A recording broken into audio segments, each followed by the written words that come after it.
I'm replacing the display on this MacBook because of this dent right there. Banks and banks of humming machinery.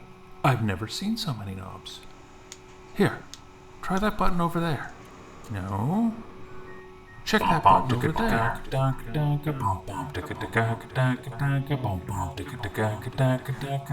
Broke it. I've already put in what's wrong with it, and this is our internal ticket number, just so I can keep track of which repair this is. I put that on in the PO field in GSX. That puts it on the shipping label, so when I get all my parts in, I know which part goes to which machine. So when you're in here, we're going to want to run diagnostics, and we're going to put in the repair stuff. I'm going to put this in. The repair part, it's a carry-in. Don't do a ship order. I don't have to ship it to Apple.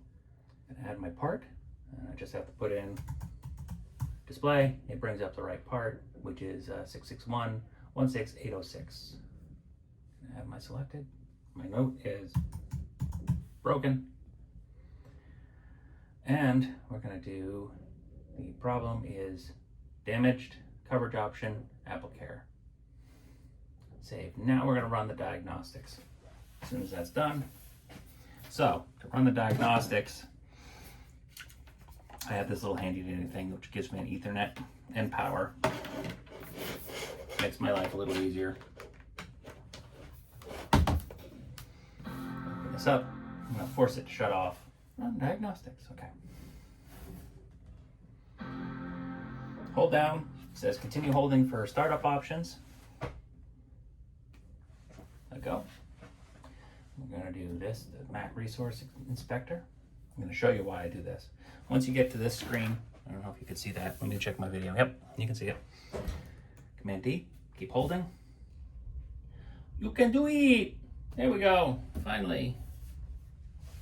Okay, so when you're in this screen, you can select everything, but the easiest thing to do is you can just hit return and you can get through each of these screens. It's really helpful when there's a partially broken screen, you've got other issues, trackpad's not working, whatever. So return key works. And an external keyboard will work with this as well. So if you've got a completely dead keyboard, you can still run diagnostics to see if anything else is wrong with the machine. All right. Now it will talk to Apple servers, run diagnostics, and I'm going to show you exactly why I do this when replacing a display. Even though issues found, I don't care. This one was shut down. Shut it. Unplug it. Over here, we want to view details. It gives you, everything's checking out okay. Obviously the operating system needs to be updated. That's still okay. But the about the device. So we're replacing the display. What's helpful is this actually gives me the display's serial number. And this is something I copy and save into our ticketing system so I have a record of it. It's one of the very first important things to do is Apple wants their serial numbers. If the barcode, which is like a little tiny dot basically, isn't readable, missing, whatever on the display, you'll have to talk to GSX chat. It's a whole thing. Do anything you can to not have to talk to GSX chat. Welcome back. Now we're going to do the repair because the Apple repair part has arrived. And what I want to do is record this serial number here.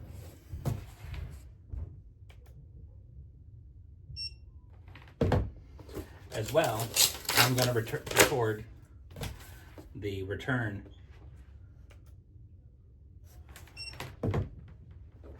shipping tracking number. I already have Pentalobe driver.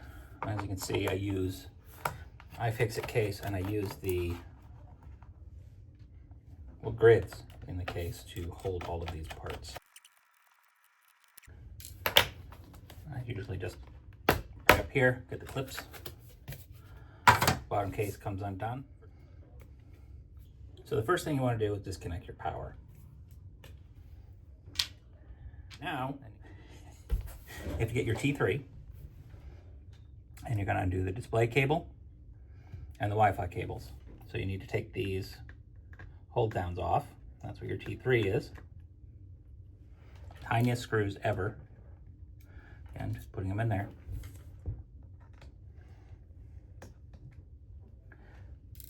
These are really fun to get back on.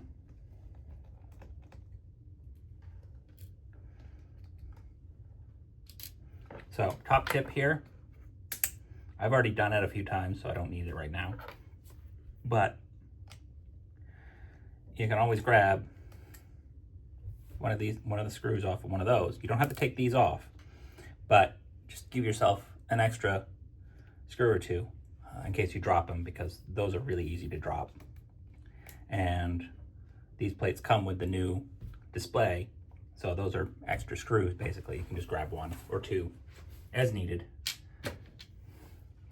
Now we go to our T5. We're going to undo the Wi-Fi antenna screws. This is also glued down, so you have to use a little bit of force to pop that guy off. May not seem pretty, but gets the job done. So you've got those loose, and then there's two screws holding down the display cable area.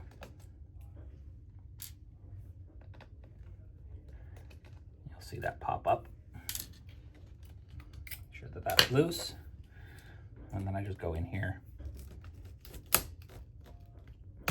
Give it a good pop. There we go. Come into the other side.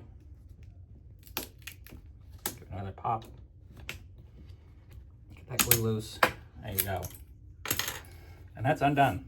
So next, you got the big guys holding the display down. That's a T8. Never remember exactly which ones they are. I just know which size in the case they are. So used to just grabbing it and knowing which one's which, just from sight.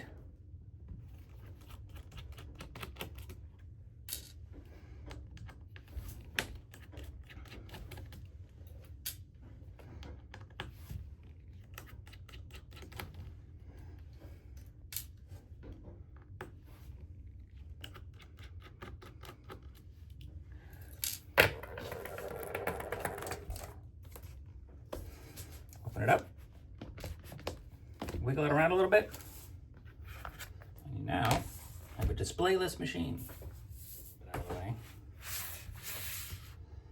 Run it slightly off the edge. You're going to want to make sure that this guy is open. Let me see, can you guys see what I'm doing? Barely. So hold this up so it goes in here. Carefully get it to drop into place. Pull those down. Take your screwdriver. And I like to get just two middle ones just far enough in so there's still a little bit of play. And you'll see why in just a moment.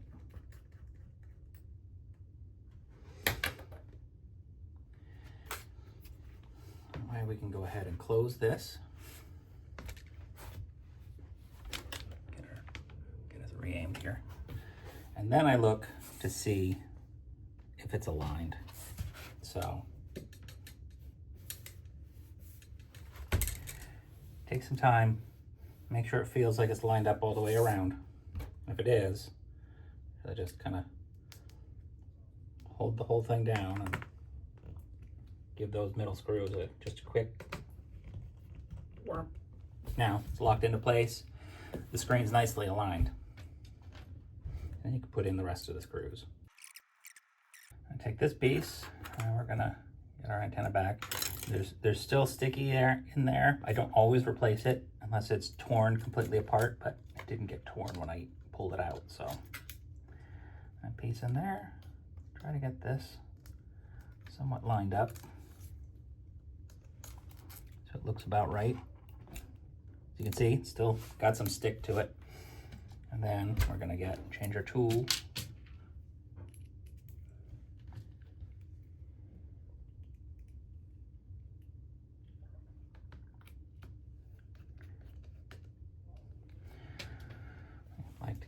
along each side here. Lined up but not tightened. Just to make sure.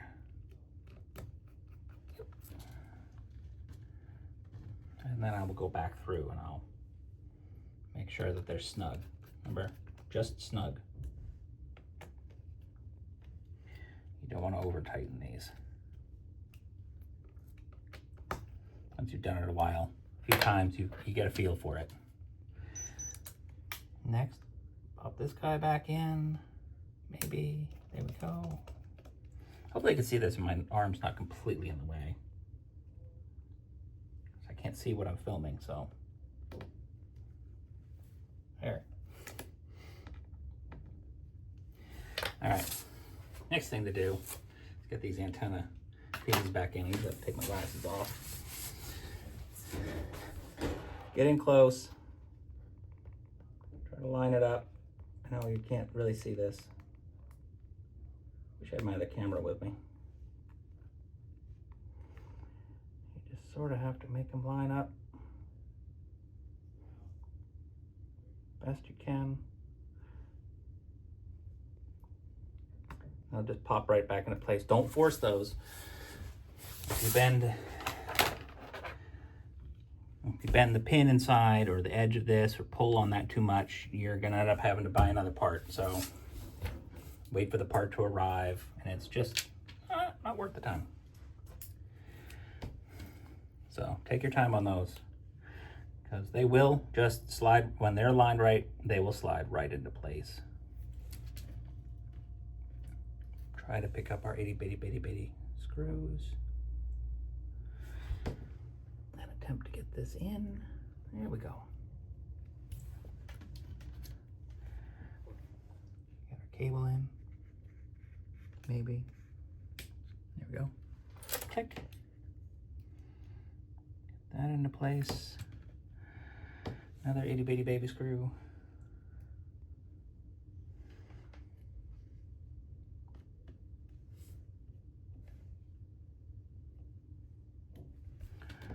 And the last itty bitty baby screw.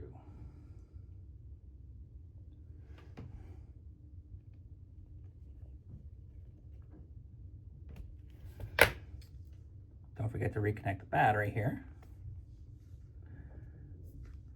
Let's get the clip in position. So it does a in the back, down, and forward motion. No, it'll make sense when you're actually doing it. All right, all done. Looks like we got all the parts in. We don't have any extra screws except for the one I pulled off the old display. Pop that back into place. A pentalobe screwdriver. And start putting screws back in here.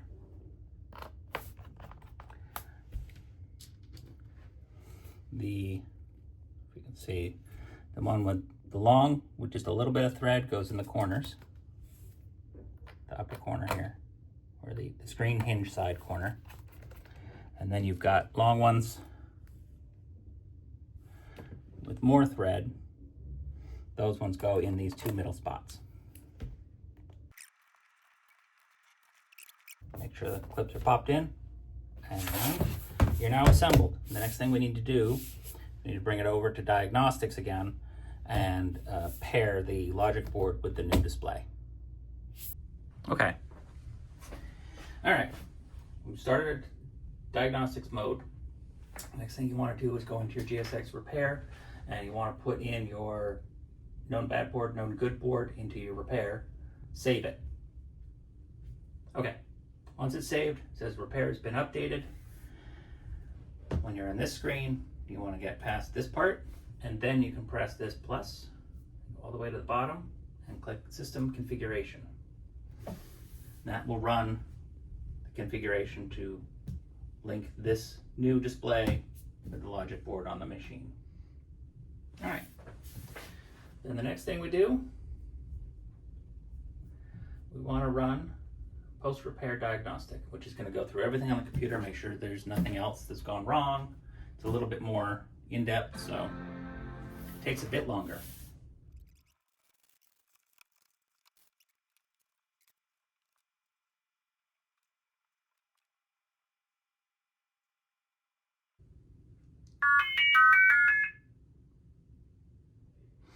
That should totally have a trigger warning. No issues found. Yay. Shut down. This computer's repaired. Into the pile of repaired machines.